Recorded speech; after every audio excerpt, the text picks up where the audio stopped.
1300 hours, Pakistan Standard Time. Assalamu alaikum. This is Radio Pakistan. The news read by Aisha Nayab. First, the headlines. Prime Minister has expressed surprise over Pakistan not being invited to the climate change conference. Pakistan and China have expressed commitment to further strengthen economic ties under China-Pakistan Economic Corridor.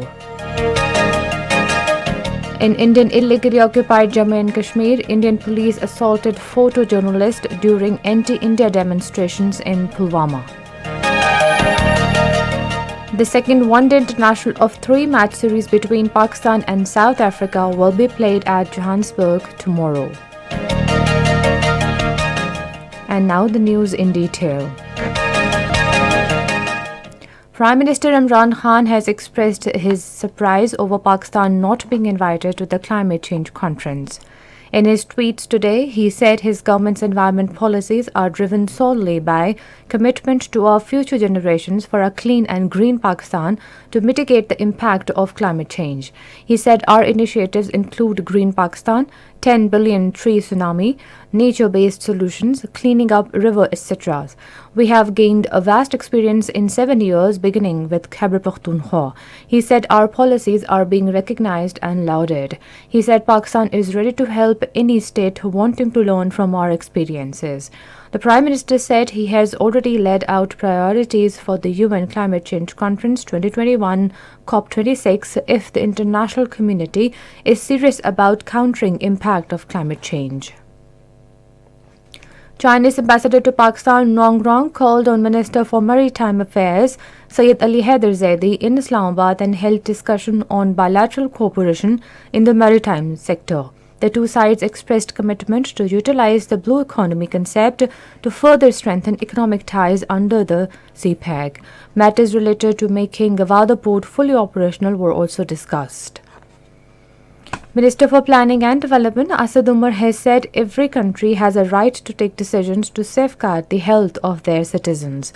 In a tweet, he however said the recent decision by UK government to add some countries including Pakistan on the red list raises a legitimate question whether the choice of countries is based on science or foreign policy. The government has taken a number of initiatives under the umbrella of SR's program for poverty alleviation and turned Pakistan into a welfare state. SR's program is providing relief to needy irrespective of political, religious and social divisions. Under SR is interest-free loan disbursement of 43.17 billion have so far been made amongst over 1.2 million deserving people. The program, launched back in 2019, envisages disbursement of 8,000 interest-free loans every month. 84 deaths and 4,723 new cases of COVID-19 were reported across the country during the last 24 hours. According to latest statistics, there are now 58,500 active cases in the country. The World Health Organization has called for ensuring new vaccines, life-saving oxygen, corticosteroids for severe disease equitably. In a statement, WHO Director General Tedros Adhanom Ghebreyesus said there is still serious challenge on vaccine equity and availability. He also described the multilateral momentum towards a new pandemic treaty generation commitment to keeping the world safe. In Indian illegally occupied Jammu and Kashmir, Indian police assaulted photojournalist during anti-India demonstrations in Kakapura area of Pulwama. According to KMS, the police also thrashed photojournalists who were covering demonstration held after the killing of 3 Kashmiri youth during a coordinated search operation in the area. China has called for removal of U.S. sanctions against Iran, saying lifting sanctions is necessary for return of U.S. to the Joint Comprehensive Plan of Action. Speaking to reporters, Chinese Foreign Ministry spokeswoman Hua Chunying said Beijing would attend the meeting in Vienna next week with purpose of making a consensus on preserving JCPOA and discussing roadmap for phased and mutual returning of United States to deal. In Iraq, 5 Daesh militants have been killed during government airstrikes in Salahuddin province. In a statement, a Joint Operation Command said armed forces targeted their hideout during a search operation in Al-Eth area.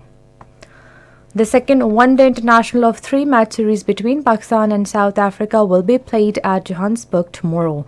Match will start at 1 p.m. Pakistan Standard Time.